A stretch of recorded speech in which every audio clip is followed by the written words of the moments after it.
Good afternoon, this beautiful afternoon.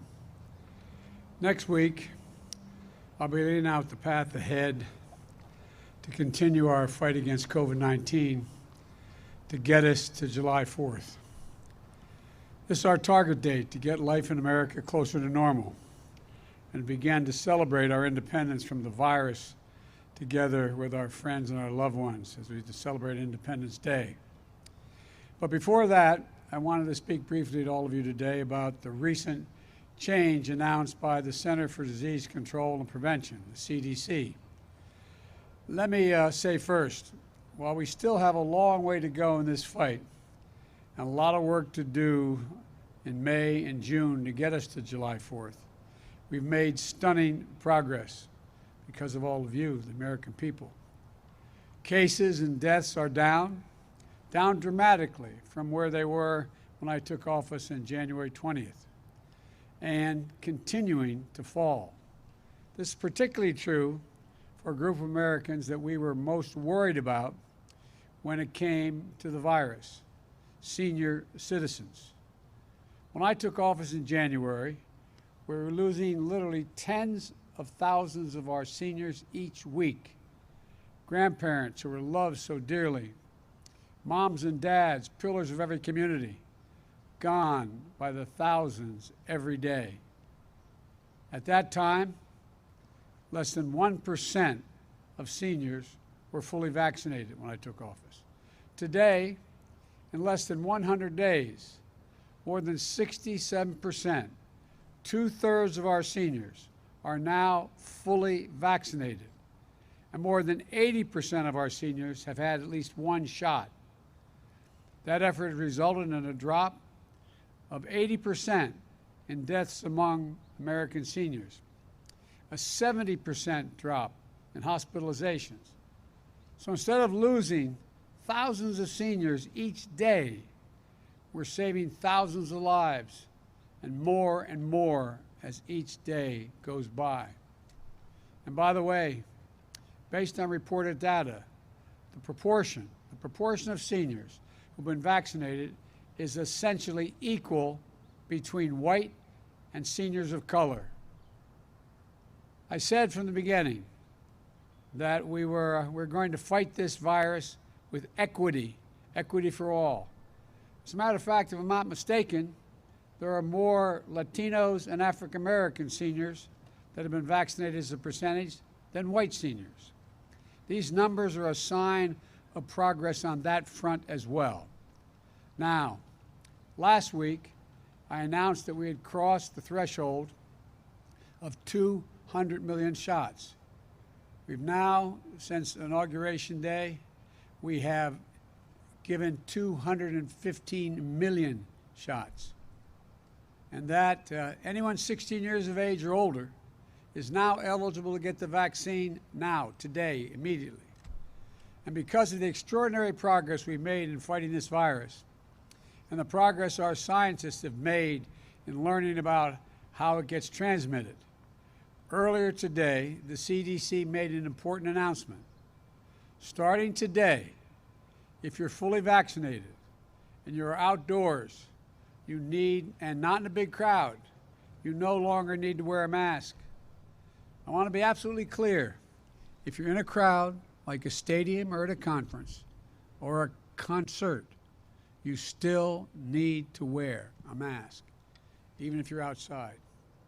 But beginning today, gathering with a group of friends in a park, going for a picnic, as long as you are vaccinated and outdoors, you can do it without a mask. The CDC is able to make this announcement because our scientists are convinced by the data that the odds of getting or giving the virus to others is very, very low if you're both been fully vaccinated and out in the open air. The CDC also helped clarify which outdoor activities are safer or less safe, depending on whether you've been vaccinated. The bottom line is clear. If you're vaccinated, you can do more things more safely, both outdoors as well as indoors.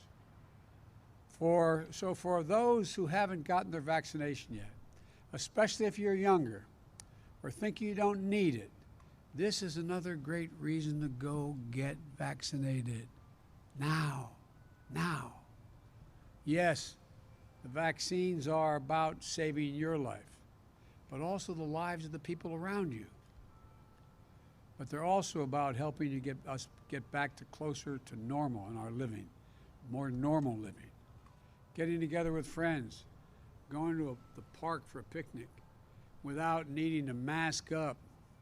We're back to that place now as long as you get vaccinated. So go get the shot. It's never been easier. And once you're fully vaccinated, you can go without a mask when you're outside and away from big crowds.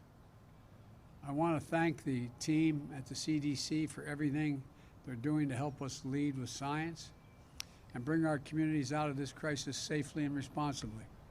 And I also want to thank everyone who's gotten the vaccine for doing your patriotic duty and helping us get on the path to Independence Day, which I'll be discussing more in detail next week. In the meantime, I urge all Americans, don't let up now. Keep following the guidance. Go get your vaccination now. It's free and it's convenient. 90% of the American people live within 5 miles of a site where you can get a vaccination. You can do this, and we will do this. Thank you all, and God bless you. And as much as the temptation is to stay outdoors in this beautiful day, I've got more work to do. Thank you all very, very much. Mr. President, if the risk is so low outdoors, why doesn't it apply to everybody? Would you have any preconditions before meeting with Vladimir Putin? One at a time. If the risk is so low outdoors, why doesn't this new guidance apply to everybody? Because the science indicates that the most certain way to make sure it doesn't spread if both people have been vaccinated, the people you're with, and you're outside. And you chose to wear a mask, sir. You chose to wear a mask. You chose to wear a mask as you walked out here. What message were you sending by wearing a mask outside alone? By watching me take it off and not put it back on until I get inside. Do you have any preconditions before meeting with Vladimir Putin? I'll discuss that all another day. Thank you. What have you asked Vice President Harris to India do? needs AstraZeneca. Will you make it faster for them to get the vaccines we will get soon? India, they're suffering at this moment. What do you say to the folks in Will India? you make Look, it? I'm sorry, this is the last question I'll take, and I'm really going to be in trouble. With regard to India, I spoke at length with Modi, the Prime Minister. We are sending immediately a whole series of help that he needs, including providing for those remdesivir and other drugs that are able to deal with this and prevent, in some cases, but help recovery. Secondly, we are sending the actual mechanical parts that are needed for the machinery they have to build a vaccine, and that's being done as well. We're also I've discussed with him when we'll be able to send actual vaccines to India, which will be my intention to do. The problem is right now we have to make sure we have other vaccines like Novavax and others coming on probably, and I think we'll be in a position to be able to share vaccines as well as know-how with other countries who are in real need. That's the hope and expectation. And I might add, when we were in a bind at the very beginning, India helped us. Thank you. What have you asked the Vice President?